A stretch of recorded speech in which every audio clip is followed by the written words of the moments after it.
अक्कलकोट येथे संभाजी ब्रिगेडचे प्रदेशाध्यक्ष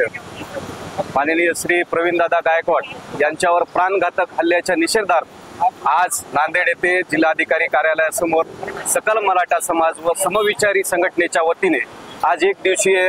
या ठिकाणी धरणे आंदोलनाचं आज आयोजन झालेलं आहे। आणि या ठिकाणी आमच्या प्रमुख मागण्या अशा आहेत, जो कोणी तो दीपक काटे जो आहे त्याची पार्श्वभूमी जर पाहायला गेली तर सर्व पार्श्वभूमी त्याची गुन्हेगारीची आहे आणि अशा गुन्हेगाराला कोणाचा आश्रय मिळतो, अशा गुन्हेगाराला कोण सहारा देतो याची चौकशी केली पाहिजे आणि त्याच्यावर मोकोका अंतर्गत त्याच्यावर कार्यवाही झाली पाहिजे। पण दुर्दैव असं की या मनुवादी सरकारने त्याची जमानत